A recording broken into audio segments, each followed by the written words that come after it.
Ay, pues vamos a platicar un ratito de esto que ya saben que ya les avisé, de esta película Bardo. Hay mucho que decir, pero sí les puse que puede que haya spoiler alert. Más bien, hay una alerta de que puede haber spoilers. Y ahorita les voy a explicar por qué no me parece que eso sea algo tan grave en este caso. Y sin embargo, bueno, les voy a avisar. Cuando vaya a decir alguna cosa de spoiler, les aviso por si quieren silenciarlo un momentito y después continuar o no sé. Porque realmente ya se habló mucho de esta película, ha habido muchas entrevistas, entonces pues en realidad creo que no hay mucho misterio en torno al contenido. Hola, ¿cómo estás, Chío? Bienvenida. La vas a ir a ver el sábado, Kat. Bienvenida, qué bueno. ¿Ya tienes los boletos? Ah, pues mira, ya me dirás si coincides o difieres en lo que yo voy a comentar el día de hoy. Y decía yo que este es el tipo de películas que, aunque sí tiene un hilo dramático al final de cuentas, que se va mostrando de una manera diferente a la cronología acostumbrada, ¿no? De principio, mitad y final, sino un poquito revueltilla, pero no es tanto, hola, ¿cómo están? Chava y Aquino, bienvenidos, Rick. Es una película que en realidad, desde mi punto de vista, no necesariamente necesita que uno conserve la intriga sobre en qué termina o en qué empieza, sino como una experiencia vivencial general. En efecto, como han dicho muchísimos críticos, algo muy similar a lo que hizo Alfonso Cuarón en su momento con su película Roma, que es un homenaje a su infancia y a su vida en la Ciudad de México, en esta colonia Roma, desde la mirada del recuerdo de un niño que vive esta época muy romantizada por diferentes cosas, como por ejemplo el cine como era antes, los coches que usaban las personas, esto de retratar en blanco y negro, ¿no? Que alude mucho como una nostalgia y que es algún trabajo muy personal, muy autobiográfico, y que si bien suceden cosas, y ahora sí puedo decir, hablando de Roma, evidentemente pues surge, por ejemplo, el abandono del padre, surge la relación muy estrecha con las personas de servicio, de donde sale la hoy muy famosa Yalitza Aparicio en uno de esos personajes del servicio, cómo cuidan a los niños, lo que representaban los abuelos, el que él en algún momento mire al papá con otra mujer cuando van al cine, las calles de la época, todo eso es lo más importante en este tipo de películas y no tanto el qué historia nos van a contar o como en las que decía yo esta mañana platicaba con Diego, nuestro productor, que me tiene muy abandonado, por cierto. Anda haciendo muchas cosas que ya les contamos ahora que estuvo aquí de invitado, ¿no? Hablándoles de su programa de autos y todo. Pero le decía eso, no es una película donde uno tenga que esperar para ver quién es el asesino o quién se casa con quién. O sea, en realidad la anécdota de la historia está planteada desde los primeros momentos y lo único de lo que realmente la película se trata es de cómo lo está viviendo el personaje ese momento de su vida y a través de sus emociones. Entonces, yo considero que por esa razón no es tan problemático pensar que, ay, nos va a dar un spoiler, me va a quemar la película. Francamente, no creo, ¿no? Karen, no sé si estás viendo, Karen, mi manager, no sé si está viendo, pero ya me regañó porque en el primer cartel puse que era el 10 de octubre y me dice ya pasó, pero lo modifiqué, ya está cambiado, ya dice noviembre. Entonces, bueno, ustedes saben que estamos acá y tuve que hacerlo esta vez yo porque les digo que el productor está muy ocupado. Entonces, ¿qué les parece si empezamos a platicar sobre esta película Bardo, falsa crónica de unas cuantas verdades? Así se llama. Y ha tenido muchas... Hola, Rocío, bienvenida, qué bueno que estás acá. Ha habido mucha crítica negativa precisamente por parte de los sectores especializados en crítica de cine, con el argumento primordial de que es una película muy pretenciosa, puesto que es evidentemente autobiográfica y que entonces se considera o la consideran pretenciosa porque el director, y que en este caso pues sería el protagonista, se coloca a sí mismo todo el tiempo en primer plano, como nos está contando una historia desde su mirada, sus sentimientos, sus vivencias, y donde él es el centro de toda la historia. Pero yo digo, hay muchas maneras de ser protagonista y hay muchas, digamos, libertades cinematográficas, libertades poéticas, libertades hasta musicales en la creación, y por eso la cuestión de lo pretencioso creo que lo vamos a dejar para mencionarlo dentro de un rato más. A mí me gustaría comenzar por decir que desde el nombre bardo, de acuerdo con el diccionario de la Real Academia Española, es aquel narrador precisamente que desde tiempos antiguos se dedicaba a contar historias, las historias de los pueblos, las leyendas. Eso era el bardo, ¿no? Alguien que cuenta, pero imagínense, lo cuenta de viva voz, no es como hoy que uno consulta un documento, se fija qué fuentes tiene, sino que realmente lo que hacen o lo que hacían en esa época era contar las cosas a su manera, con sus propias palabras y a su propio entender. De manera que por eso seguramente él tomó este nombre para poner a la película Bardo. Dice Kat, a veces yo no veo las películas o series porque tiene muy malas críticas, pero en esta ocasión la voy a ver porque es Iñárritu pese a las malas críticas.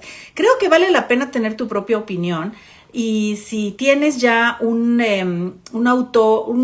director que te gusta o que no te gusta, eso más bien orienta el que veas o no algo, porque es un gusto personal también, ¿no? O un crítico con el que sueles coincidir, también eso es importante. Yo en lo personal, si la crítica viene de Álvaro Cueva, la ignoro por completo, pero si viene de otros críticos que a mí me gustan, probablemente sí la vería. Por ejemplo, si fuera Sergio Zurita, si fuera el mismo René Franco, tal vez, pero en fin, cada quien tiene con quién se identifica en el asunto de los gustos en el cine. Este Bardo, falsa crónica de unas cuantas verdades, desde el título a mí como psicoanalista me atrapó, porque yo ya les he platicado aquí a ustedes de un concepto freudiano que se llama la leyenda familiar de los neuróticos, e incluso en iFreedoms.com ya les he recomendado un artículo que tengo que se llama así, la leyenda familiar de los neuróticos, y son estas leyendas que se cuentan en las familias, donde casi en todas las familias hubo un abuelo rico que era dueño de muchas tierras, pero entonces vino la revolución o el gobierno o alguien y se las quitó, pero si no seríamos casi casi aristócratas, millonarios. Son historias que las familias se cuentan. Normalmente tienen esos tintes de grandiosidad, que es parte de un anhelo narcisista natural del ser humano, que ya les he también platicado muchas veces, cómo el ser humano pues es narcisista por naturaleza, hasta que a través de la madurez puede ir modulando ese narcisismo. Hola Sicuri, bienvenido. Gerardo Murguía, qué gusto verte por acá, me da mucha alegría verte, un gran actor. Ojalá un día nos acompañes aquí a platicar también y a ver qué te parece esto, pues estamos hablando de una película. Entonces, pues resulta que en esta leyenda familiar de los neuróticos, la historia real de la familia está alterada, y a menudo está alterada por el narcisismo para adornarla más. Siempre es muy común, sobre todo en México, esto que les decía, haber tenido una gran fortuna y que se las quitó el gobierno, o ser descendientes de extranjeros. También eso, como que en ciertas épocas, sobre todo yo me acuerdo cuando yo era niña, a la gente le encantaba, ¿no? Siempre decir lo clásico, pues que venían de abuelos españoles, que era de hecho algo muy, muy habitual y lo sigue siendo, pero también de franceses, de portugueses, no somos de aquí, somos de otro lugar más fantástico, más mágico, más yo qué sé, ¿no? Eso es la leyenda familiar de los neuróticos. Y esto que hace Iñárritu desde el título de su película, falsa crónica de unas cuantas verdades, quiere decir, eso falso, que está contado desde su propia mirada y que está aderezado con su percepción, con sus vivencias e incluso con sus deseos y con la huella que quiere dar. Entonces, desde ahí, para mí, eso es una cosa que atrapa en esta película. Después, en las cuestiones técnicas, que no son... hola, Enrique, ¿cómo estás? Bienvenido. En la cuestión técnica, que no es, les decía, algo de mi especialidad, pero bueno, uno se fija y observa un poco, y bueno, el productor también nos ha enseñado algunas cosas en relación a cómo se maneja la técnica tanto televisiva, cinematográfica y de todos los medios visuales. Y bueno, no hay duda de que es una técnica impecable, el color es muy atractivo, las secuencias, los planos, la manera en la que se fotografió esta película, de la que también se habla mucho, que llama la atención que en esta oportunidad no fue Emmanuel Lubezki, conocido como el Chivo, el que hace mancuerna con Iñárritu como en el pasado, sino está trabajando otro fotógrafo. Sin embargo, a mí me parece la fotografía muy hermosa, y todo esto es por la siguiente razón. Porque el principio de la película, y por eso les digo, va a haber alguno que otro spoiler, pero pues yo no sé si una cosa que les cuente yo que sucede en los primeros 5 minutos de la película se considere como tal, pero el asunto es que comienza la película con unas imágenes muy peculiares de un hombre como caminando en un desierto, pero de repente ya viene como en un transporte público, y de pronto ese transporte público se está inundando de mucha agua, que es materialmente un río dentro del transporte, con muchos renacuajos ahí, y luego de pronto una casa sin techo, o al menos así nos la muestran para poder ver al interior, donde está este mismo hombre. Esto es a lo que llamamos, precisamente por eso en el título del programa de hoy, la verdad o la realidad de lo onírico, ¿no? Lo cierto de lo onírico. ¿Qué es lo onírico? Los sueños.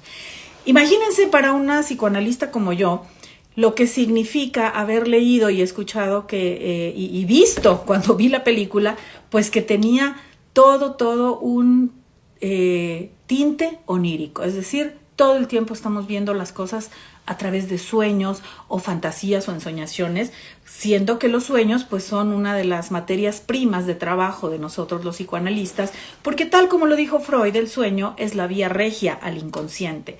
Entonces es una delicia para alguien como yo ver los sueños de alguien plasmados en imágenes, con sonidos, con colores, con movimiento, porque así es como uno sueña.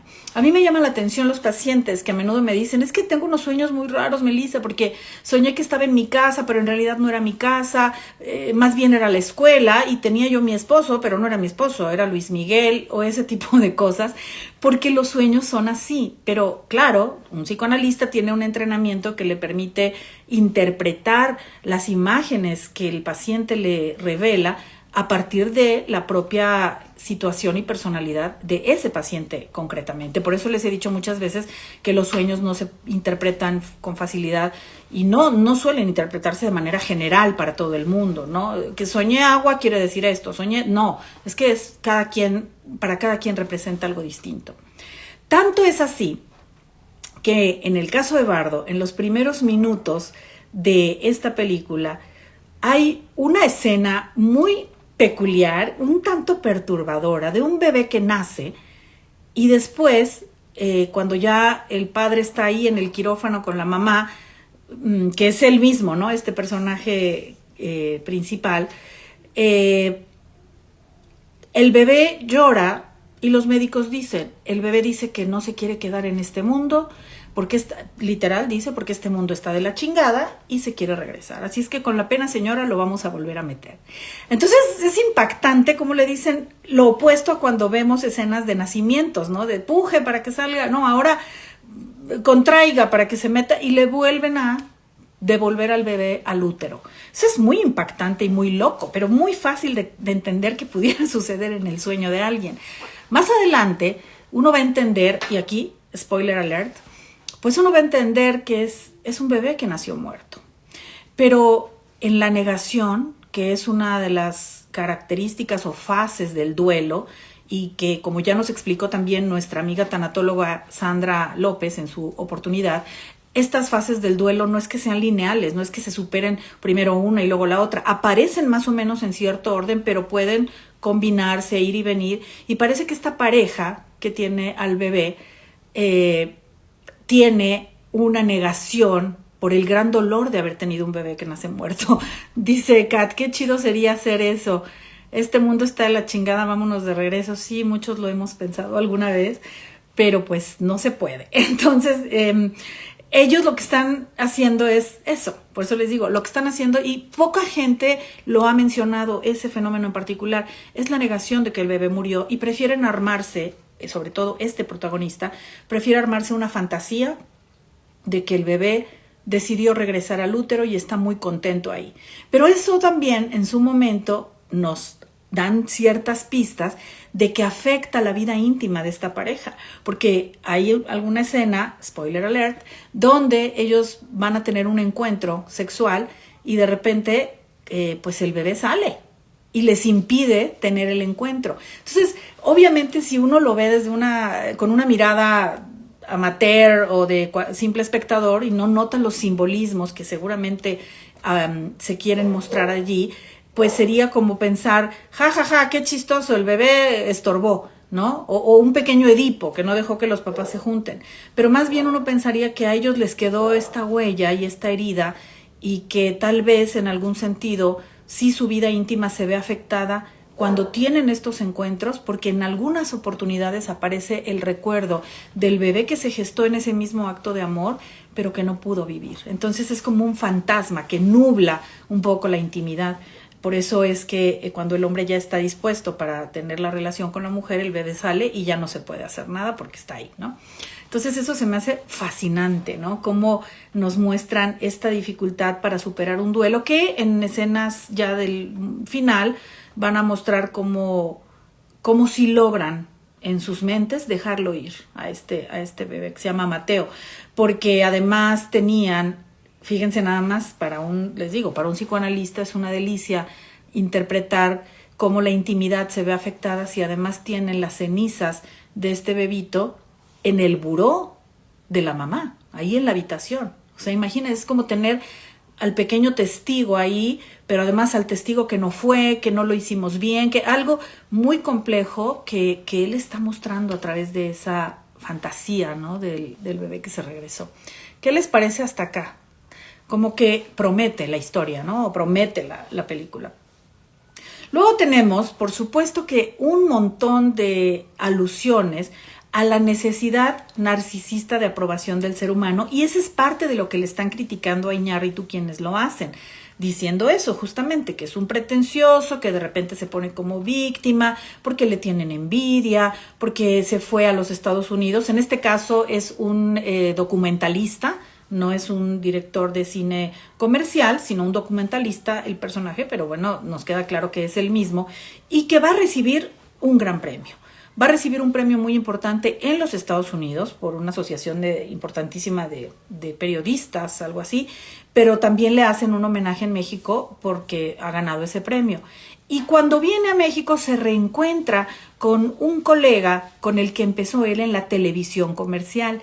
Y cuando vemos uno y otro estudios que él va recorriendo dentro de esta televisora, pues uno no puede dejar de pensar que es Televisa, ¿no?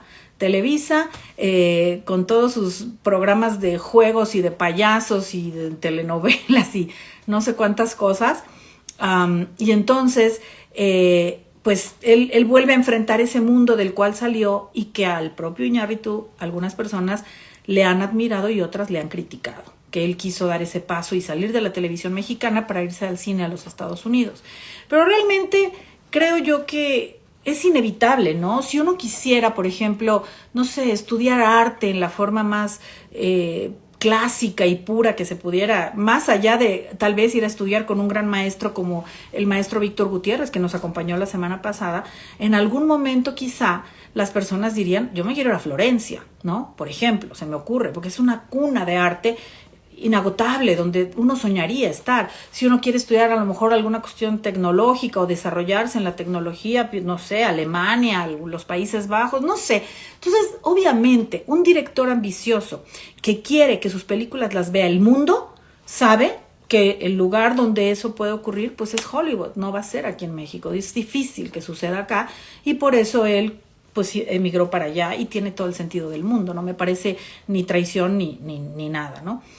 Pero bueno, entonces se compara con este amigo de la televisión en su territorio y entonces le dan ataques de pánico y pues a la mera hora se arrepiente y no llega a la entrevista porque tiene miedo de que lo critiquen y entonces muestra su inseguridad, esa inseguridad que muchos seres humanos tenemos dentro, aunque nos vaya bien en algunas cosas, aunque nos digan doctor, doctora, aunque seamos maestros, aunque tengamos hijos a los cuales regañar, aunque seamos jefes de alguien, de un equipo, siempre hay una cosita y de tener temor a las comparaciones, a las rivalidades, les decía, a perder en la comparación, ¿no? A no ser apreciados, y eso lo presenta muy claramente también en ese momento.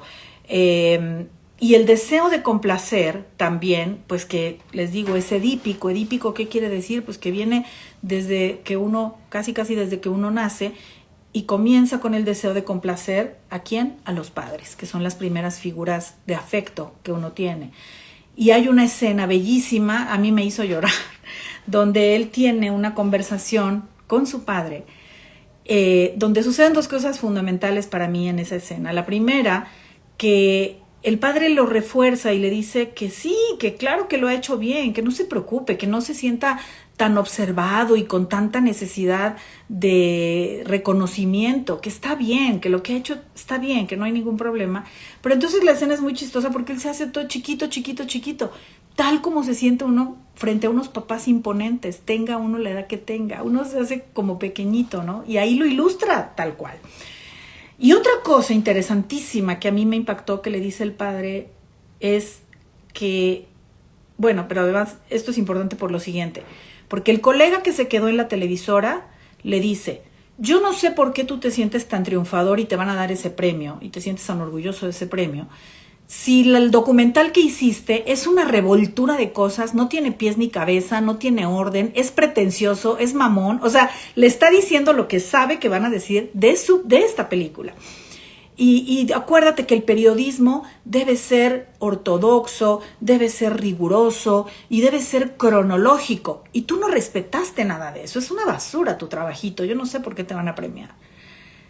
Más tarde, cuando pasa esto de cuando está con el papá le dice, es que la vida, hijo, es en realidad una serie le dice algo así como una serie de eventos sin sentido. Cosas que simplemente pasan y no tienen sentido y no son inconexos. Y a mí eso me impactó mucho, porque díganme si ustedes no han sentido alguna vez algo así. Es decir, para tener un orden en nuestra vida y darle cierto sentido, y también a la manera de Freud, que dijo que vivir es eso que hacemos en lo que nos morimos, por eso inventamos cosas, porque si no, imagínense, ¿no? Sentarnos, también como nos decía Sandra, sentarnos a esperar morir sería algo intolerable. Entonces, por eso inventamos cosas, hacemos proyectos, nos relacionamos con personas, tenemos hijos, nos enamoramos, porque pues hay que hacer algo.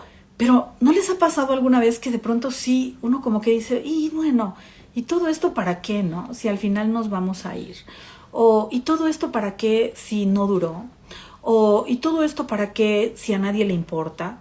¿Y todo esto para qué si yo qué sé, ¿no? Entonces, ¿y cómo es que estaba yo en un sitio y de pronto estoy en otro? ¿Y cómo es que estudié una carrera primero y terminé haciendo otra cosa? O sea, como si no tuviera sentido lógico la vida, sino que simplemente sucede. Y eso es un sentimiento que a veces a algunos sí nos embarga. Y tratamos de recuperar el control y decir, bueno, pero por lo menos sé casi de cierto que mañana va a salir el sol, me voy a levantar a tal hora, tengo que realizar un trabajo y que si lo realizo me van a pagar y con eso podré vivir. Y entonces uno se calma al sentir que puede tener este sentimiento de control y de que sí hay orden, cronología, linealidad, pero el padre que ya está en otro plano le dice, ni te preocupes, la vida en realidad a veces es algo así, sin sentido. Me gustó muchísimo esa reflexión. También, bueno, conmueve mucho, es que estoy viendo aquí cositas que anoté para que no se me olvidara, esto de la comparación que les digo y los celos, y él lo tiene muy presente, es un hombre que al mismo tiempo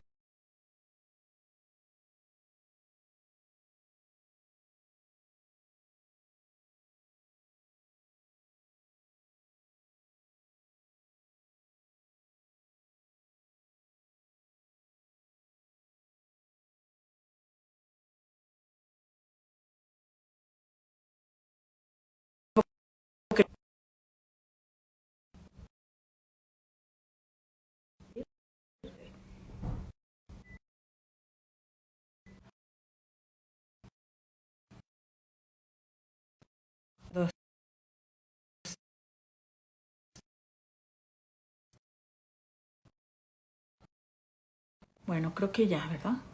Bueno, entonces, continúo. Díganme, si me están escuchando o ya me congelé. Según yo ya está todo bien. Después, pues al hablar de las pérdidas, ya les comenté la negación del asunto del bebé, de decir que el bebé fue el que no quiso estar. Y también hay unas escenas donde se nota el valor y la importancia de la familia, que a veces no se está de acuerdo con la familia, que hay una brecha generacional, que las familias se pelean y luego se apoyan y se separan y se vuelven a unir, pero que hay caminos. Hay una escena también muy importante por ahí ya medio al final, que hay caminos que uno va a tener que recorrer solo, y eso me puso un poco triste también, porque es cierto, ¿no? Por mucho que uno ame y por mucho que uno quiera, sobre todo los que somos papás, a estar con nuestros hijos todo el tiempo, la verdad es que hay caminos que se recorren en soledad. Y eso también lo ilustra muy, muy bien Iñárritu en su película. Toca demasiados temas, creo que también por eso le llaman pretencioso, aunque la película es muy larga, ¿no? Es muy extensa. Y habla del racismo. ¿Qué le han criticado también a Iñárritu del racismo? Y aquí tenemos personas, hola Hellboy, qué bueno que llegaste, Neri.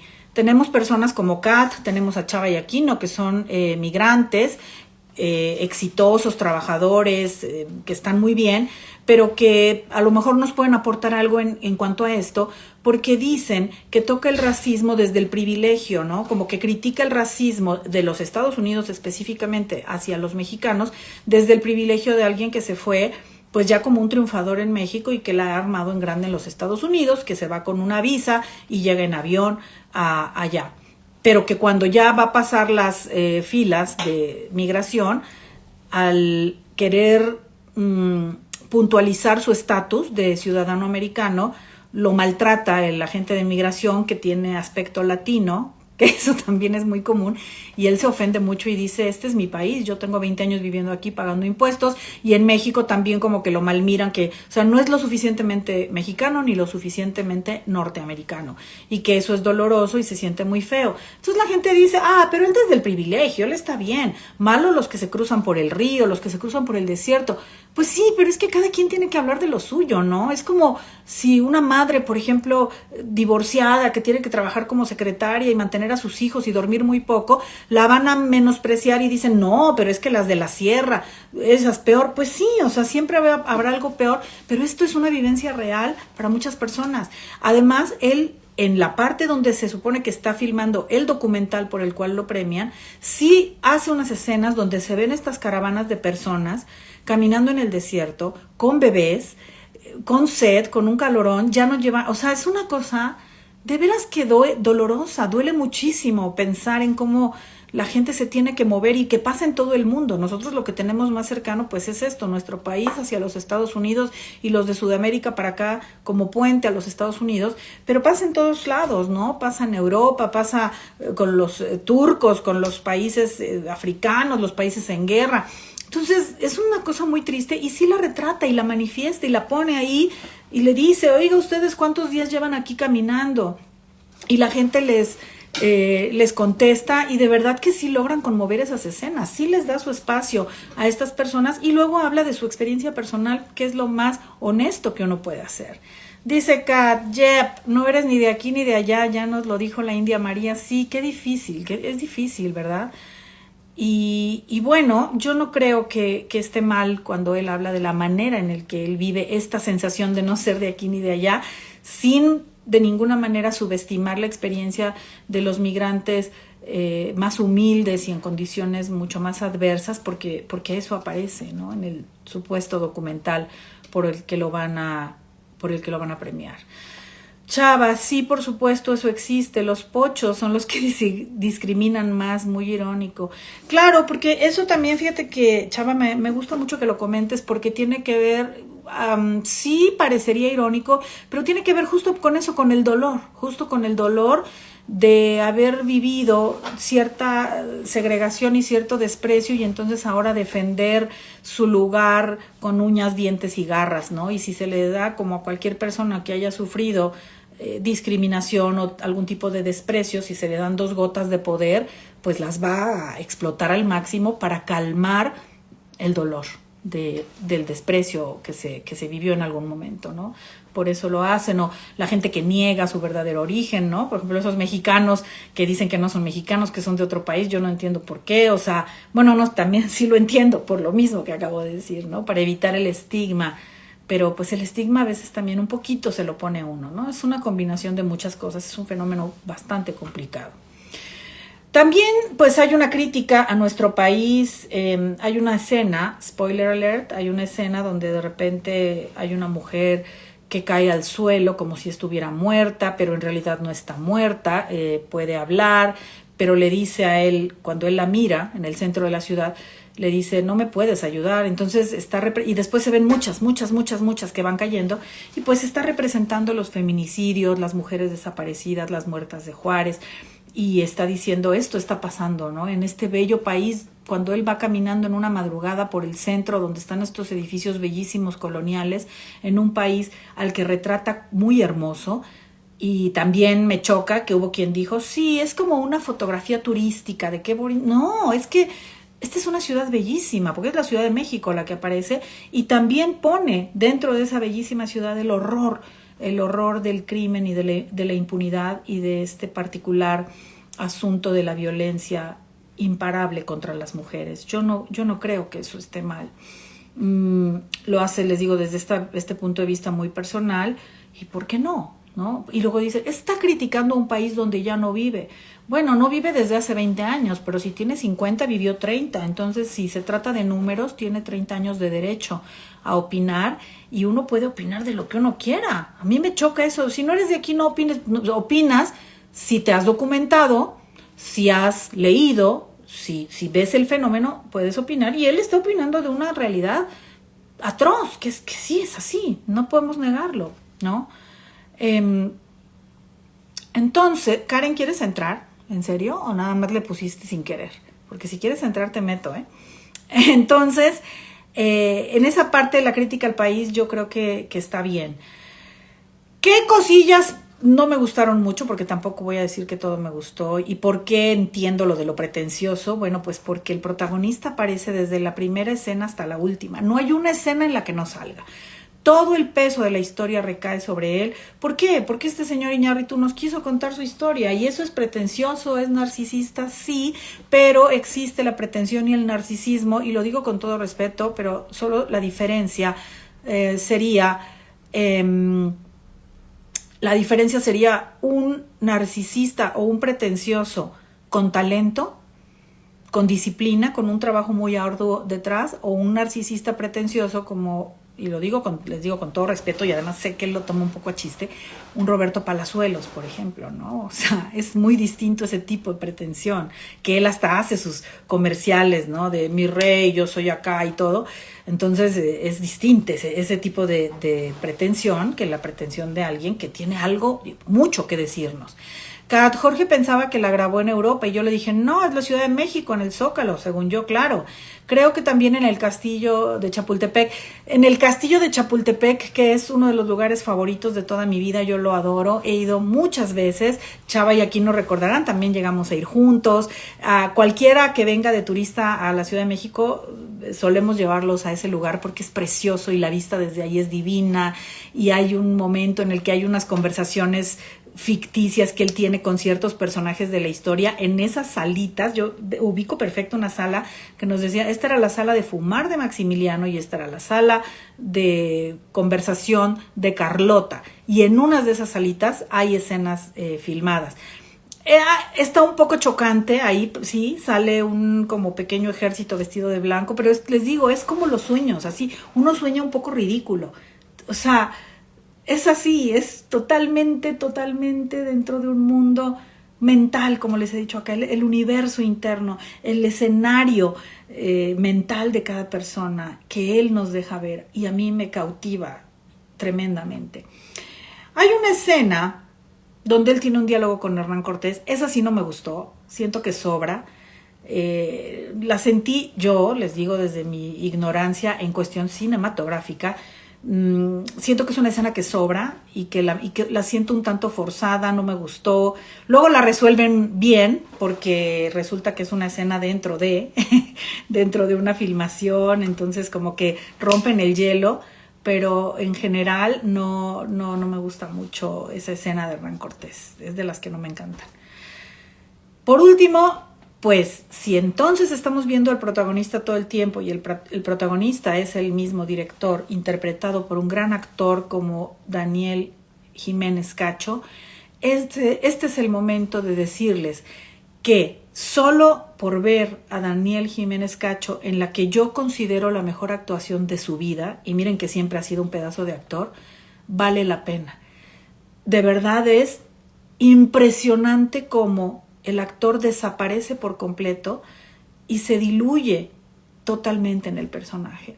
Esos movimientos, esas miradas, esas manos, ese pelo siempre desgreñado, esas tormentas internas que se traslucen a través de su mirada, que él está viviendo en sus inseguridades, pero también en su sentimiento de logro, pero de insuficiencia, pero de dolor, de la pérdida que les digo del hijo, pero de amor por la familia, de ser un mexicano que de repente, spoiler alert, llega a porque le están haciendo un homenaje en un lugar que yo no sé si ustedes sepan, pero que es muy famoso aquí en México, que se llama el California Dancing Club.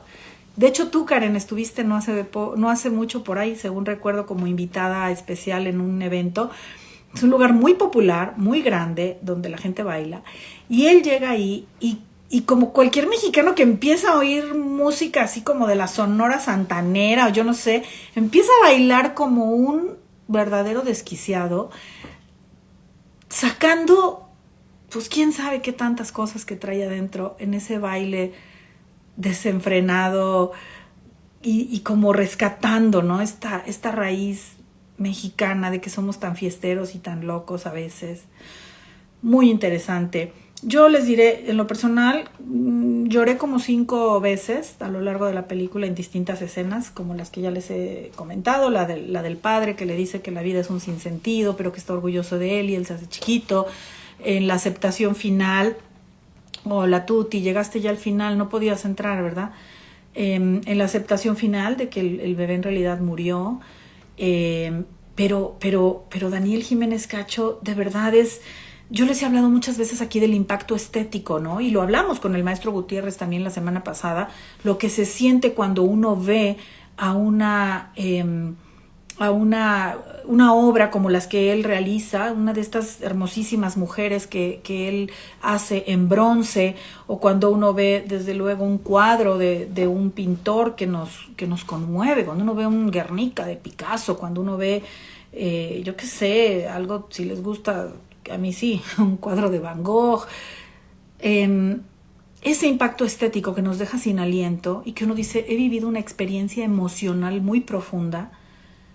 Eso sentí con esta actuación de Daniel Jiménez Cacho. Dicen algunas personas, yo no sé, pero dicen que es muy sangrón. ¿No vas a entrar en vivo? ¿Alguien me quería saludar? ¿Y qué hago? ¿Sí te meto para que alguien me salude? ¿Sí? ¿O qué hago, Karen? Dime. Así, o sea, les decía, dicen que Daniel Jiménez Cacho en persona que es muy sangrón y que es muy difícil de entrevistar y que a la gente le cae gordo. Pues no sé, yo no tengo la menor idea. Pero qué portento de actor, qué portento. Yo no creo que alguien pueda negar que es magistral. Yo no tengo idea si esta película pueda ser contemplada para los premios Oscar o no, pero Daniel Jiménez Cacho como actor creo que debería estar en esa terna o en los Globos de Oro, en cualquiera, y que tendría todas las de ganar porque es espectacular. Hace él. Por él vale la pena y en mi opinión, pues por todo lo que les dije de los sueños. Dice, aquí no le encanta ese actor mexicano, se enamoró de él en materia de pescado del Canal 11, exacto. ¿Qué pasó, mi Karen? ¿Qué pasó? Díganme si me ven bien, porque a Karen la veo como que no jala, pero no vaya a ser yo. Díganme, ¿a mí me escuchan bien? Dice Rebe, yo lo vi una vez en la europea, fue muy simpático y amable, me cedió el lugar, muy lindo. Ah, mira qué bonito, ya ves. Esas cosas también hay que decirlas, porque luego nada más le hacen mala fama a la gente, porque también a veces pasa que tienen un momento de mal humor o algo y ya nada más por una vez juzgan, ¿no? Ay, es un majadero, es un... ¿Quién sabe? Yo no lo conozco, pero pues ni lo voy a conocer seguramente nunca, no me importa. Lo único que me interesa es este trabajo brillante, de verdad, véanla, es brillante él, es conmovedor, es, uno se lo quiere llevar a su casa, componerlo un poco, a veces regañarlo, a veces meterlo a terapia por sus ataques de pánico, por su inseguridad. Yo creo que sí, Iñárritu nos quiso mostrar un poco de su alma en esta película y eso lo puso un tanto pretencioso, no le sale nada mal. Dice Ricardo que cheque en qué red estoy de internet, ¿en serio? Pero, pero me dicen que a mí me escuchan perfecto y todo, ¿no? Que yo no tengo problema, ¿o sí? Voy a ver si podemos agregar a Karen y que ya no tengamos bronca. Pero me dicen ustedes que estamos bien, ¿no? A ver, ¿dónde estás? Karen ya ni siquiera está aquí. O sea. A ver, a ver, a ver, a ver. Gerardo Murguía, sigues aquí. ¿Te gustaría unirte un momento, Gerardo Murguía, antes de que nos vayamos? Tú que eres actor. Dímelo, cuéntamelo todo. O te vienes un día a un programa tú solito para que nos platiques también de tu experiencia. Yo estoy bien, ¿verdad, Kat? Ya ven, yo estoy bien, Ricardo. Todos dicen que yo estoy bien, gracias. Bueno, pues díganme algo, ¿no? ¿Qué opinan? Ya me dijeron algunos que sí han conocido a Daniel Jiménez Cacho, ya nos dijo Aquino que le gusta mucho, le ha gustado mucho su trabajo que ha visto en Canal 11, pero es que de verdad aquí, yo sí digo que aquí se consagra, o sea, no puedo imaginar algo. ¿Estás a oscuras, Gerardo Murguía? Ah, bueno, pues luego te contactamos y te invitamos y platicamos, ¿te parece? Y ya que tengas luz y todo bien padre. Gracias, Ileana, se ve y se escucha bien. Entonces, pues eso, se consagra, o sea, ¿qué les digo yo? ¿Qué les digo? ¿No? Llega al alma. Por eso yo sí le perdono las pretensiones, le perdono lo de Hernán Cortés, que eso sí no me gustó. Dicen que está muy larga, claro que sí, Gerardo, que está muy larga la película, pero pues yo soy de esas que como me gustan las cosas, que las cosas buenas duren mucho, yo la verdad no la sentí larga, yo de hecho no quería que se acabara, la disfruté enormemente y entonces sí se las recomiendo y quise aportar, como siempre lo hago en estas transmisiones, pues esta mirada desde mi área de especialidad que es pues el funcionamiento mental. Y yo creo que González Iñárritu muestra muchísimas facetas del funcionamiento mental que hemos hablado aquí, como todo esto, los conflictos edípicos, los celos, las rivalidades, el tránsito por los duelos, el narcisismo, el racismo, ¿no? El rechazo a lo diferente, la búsqueda de la identidad, que a veces es tan complicada, sobre todo para un migrante, lo retrata de una manera fantástica. Y les digo, visualmente la película es muy hermosa. Esto que decían de la mirada de turista, pues yo digo, a veces yo estoy un poco harta de esas películas mexicanas, que incluso él hizo Amores Perros, que es una película que nos muestra algo muy sórdido de México, y que siempre hacen estas tomas con la contaminación a todo lo que da y que la ciudad se ve horrenda y sucia. A mí eso no me gusta, porque no siempre está así y no todos los lugares están así, al contrario, y el centro histórico es hermosísimo, como el castillo de Chapultepec también lo es. Así que creo que es un ejercicio tal cual, entonces, onírico, tal cual, el mundo de los sueños, el mundo interno de una persona que mira la historia suya y la de su país y la del país que lo ha acogido en los últimos años, pues a través de lo que, como les digo, uno le pone de sí mismo, lo que uno trae dentro, esta leyenda familiar de los neuróticos que brillantemente describe Freud, eso es la falsa crónica de unas cuantas verdades en Bardo. Así es que, pues sí, yo la recomiendo, a mí me gustó.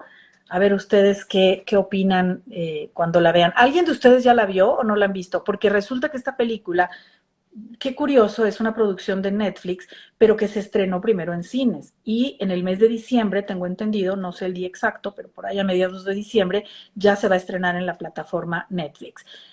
También es el tipo de película que, en mi opinión, se disfruta mucho más en el cine, en una pantalla grande, porque visualmente es muy ambiciosa y muy exigente. Gerardo Nel aún no, ¿ok? Eh, y opino que sería conveniente verla, si pueden, en el cine, o si tienen en su casa una pantalla grande, pues véanla, no la vayan a ver en un celular o en una tablet, porque se perdería mucho de la experiencia. Mm, pues no sé qué más podríamos añadir. Cuéntenme algo, pregúntenme, díganme, opínenme. Karen, no pudiste. Ay, ¿quién me iba a saludar, Karen? Ya hasta me estoy preocupando. ¿Qué tal que era Luis Miguel? O no sé, no es cierto. Luis Miguel ni me gusta, ¿eh? Em, pues eso, si alguien va a ser pretencioso, por lo menos que tenga talento, ¿no? Y por lo menos que tenga algo que aportar. Si es que es así, y en parte lo es por la cuestión autobiográfica. Pero la película a mí me gustó, yo la disfruté mucho, les digo, me conmovió en muchos momentos, y es la mente, y somos mente. Entonces estamos viendo ahí a esta persona y un trabajo actoral brillante, impactante, de esos que de veras, ese impacto estético, nunca había yo mencionado en estas transmisiones que también se pudiera, o lo hubiera yo en lo personal experimentado, al mirar a un actor trabajar. Pero esta película y esta actuación de Jiménez Cacho me hicieron sentirlo así, y ahora recuerdo que sí, hay muchas ocasiones que me ha ocurrido en el teatro, sobre todo, que los ve uno en vivo, pero también en el cine, en la televisión, ha habido también actuaciones que son tan brillantes que impactan como impacta un cuadro, una escultura, una pieza musical o cualquier cosa de esas. Bueno, pues creo que lo vamos a dejar acá entonces. Dices Jonathan, bueno, esto ya lo leí. A ver qué dice aquí. Ay,